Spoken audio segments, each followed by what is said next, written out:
अग्निवीर, ये क्या है भाई? ये क्या है? मैं स्वयं एक सैनिक स्कूल का विद्यार्थी रहा हूं, दो सैनिक स्कूलों में रहा हूं। जो इन्हें कहा शक्ति सिंह जी ने, हमारे साथी ने, एक बालाछड़ी, दूसरा कुंजपुरा करनाल, और आज अकेले कुंजपुरा से कम नहीं तो 28 या 29 सर्विंग जनरल हैं हिंदुस्तान की फौज में।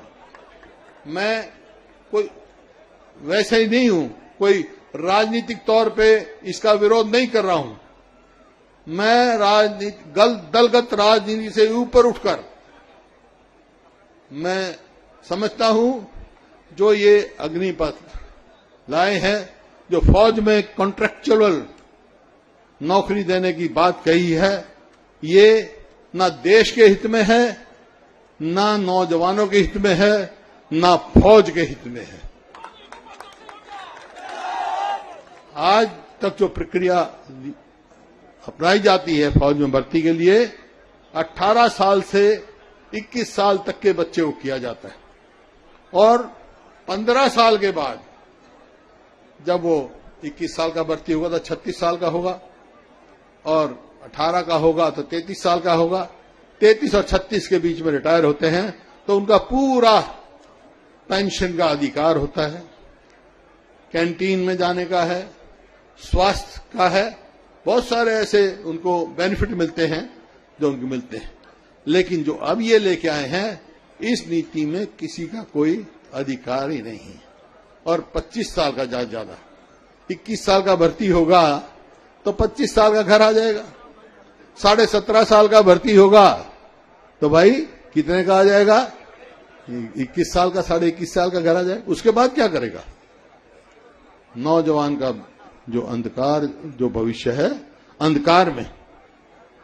तो ये बात जो है, मैं एक ही बात आपके माध्यम से कहना चाहता हूं कि हम भारतीय सेना को कमजोर नहीं होने देंगे, ये देश के हित में है।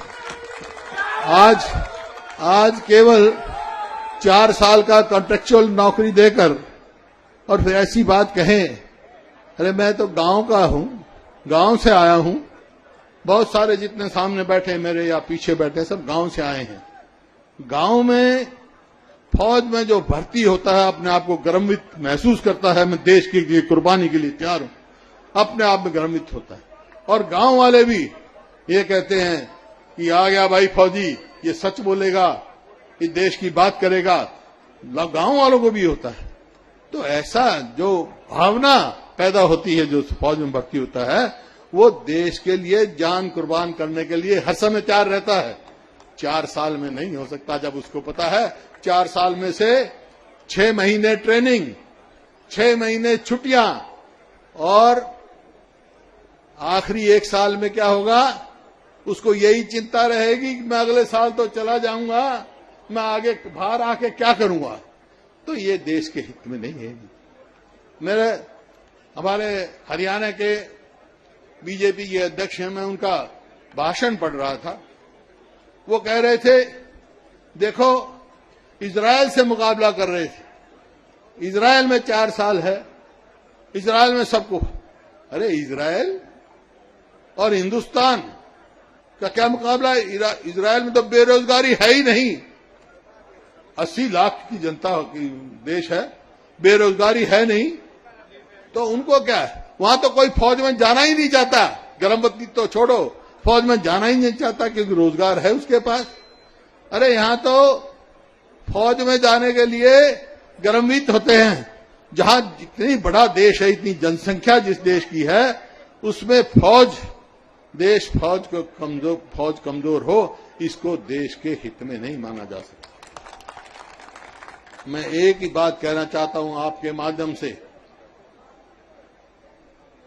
आखिर में 2 ही बात कहना चाहता हूं। एक तो लोकतंत्र को लोकलाज से चलाओ, जब ही मजबूत होगा, और ये इन एजेंसियों का राजनीतिक हथियार के तौर पर इस्तेमाल मत करो। राजनीति करने की बहुत जगह हमारे पास। दूसरा, इस देश के युवाओं के भविष्य से खिलवाड़ मत करो। इस देश की सुरक्षा से खिलवाड़ मत करो। हाँ, मिलिट्री रिफॉर्म्स लाने हैं आपने, लेके आओ, लेकिन कोई भी इतना बड़ा रिफॉर्म्स लाओ, जरूरत भी होती है समय समय पर, जैसे पहले पुलिस रिफॉर्म्स आए, आज मिलिट्री रिफॉर्म्स लाओ, वो लाओ जब स्टेक होल्डर से बात करो। मेरी 10 जनरल से बात हुई है, कोई रिटायर्ड है, कोई सर्विंग है, सब इस मामले में इस बात के वो हैं, दुखी हैं, और इस देश का युवा भी इस बात से परेशान है, बहुत मायूस है। तो इसको आपके माध्यम से मैं सरकार को कहना चाहता हूं, इसको तुरंत वापस लेके अपनी कमेटी में भेजो, लोकसभा में भेजो, डिफेंस कमेटी में भेजो, उसके ऊपर पूरी चर्चा करके जब मिलिट्री रिफॉर्म्स लेके आओ। इन्हीं शब्दों के साथ देखो देश कब मजबूत रहेगा। देश मजबूत रहेगा 2 ही बातों से, और वही नारा काम देगा, जय जवान जय किसान। बहुत बहुत धन्यवाद।